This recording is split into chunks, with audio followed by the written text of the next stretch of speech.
ছোটবেলার একটা স্মৃতির কথা তোমাদের আজকে শেয়ার করলাম। শুভ সন্ধ্যা, প্রবীণা মুখার্জি আর একটি ব্লগে অনেক স্বাগত।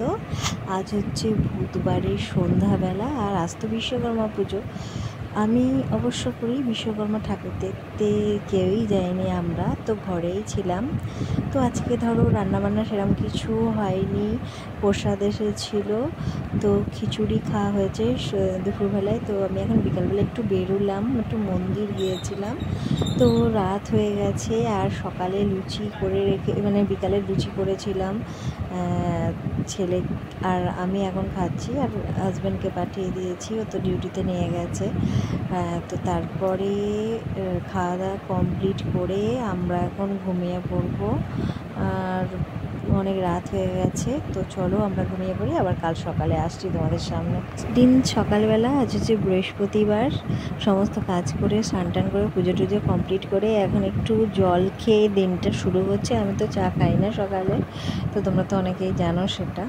তো চলো আজকে দিনটা কিভাবে কাটাই, কালকে রাত থেকে তো ব্লগটা শুরু করেছি। তো জল টল খাওয়া হয়ে গেল, দেখি একটু পরেই ছাদে যাব, ছাদে গিয়ে আমাদের যে সবজির জিনিসগুলো থাকে সেগুলো ফেলতে যাব।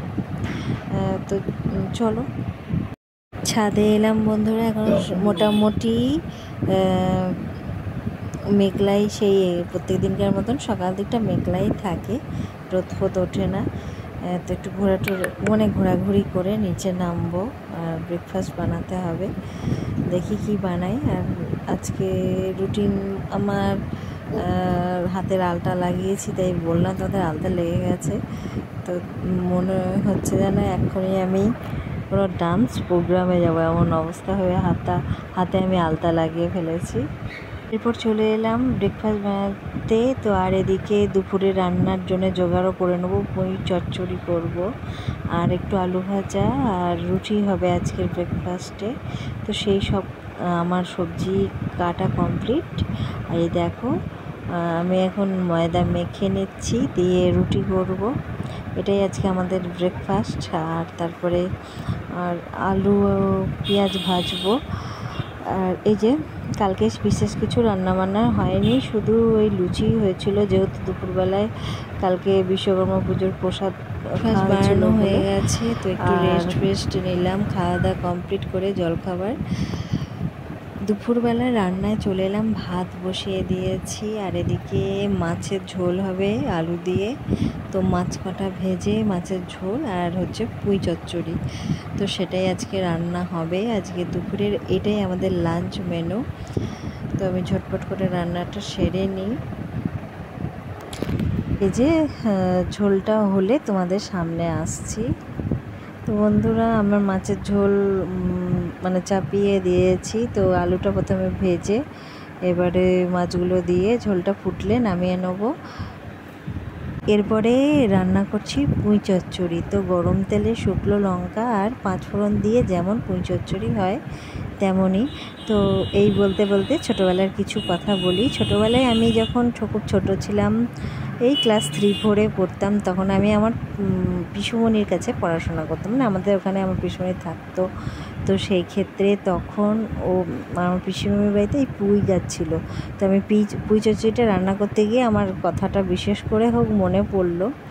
তো আমার যেহেতু পুঁই গাছ ছিল, তো পুঁইয়ের ডাল, তারপর পুঁই মিচুরি হয় না, যেটা পুরো ভাতের সাথে খেলে পুরো একদম হয়ে যায়। আমি পুঁই গাছ আমরা এখন ধরো বাজার থেকে কিনে খাই বেশিরভাগই, কিন্তু গাছ লাগালে তো কত ভালো। এবার আমরা তো এখানে ভাড়াতে থাকি, আর ওপরে ধরো আমি লাগিয়েও ছিলাম। এবার জানি না গাছটা কি হলো, আমি কিন্তু লাগিয়েছিলাম একটা গাছ। তো এটা তো ঘরের ভেতরে লাগানো সম্ভব না, ছাদে লাগিয়েছিলাম, তো তখন একটু হয়েছিল। তো পুঁই মিচুরি খেয়েছিলাম তখন।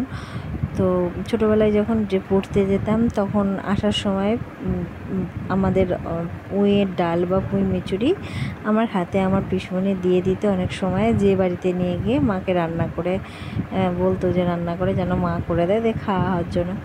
তো হ্যাঁ, একটা হয়তো গাছের জিনিসগুলো যেটা মানুষ নিজে তৈরি করে লাগায়, সেই জিনিসগুলো খুব ভালো লাগে। আর বাজারের কেনা সে তো আছেই।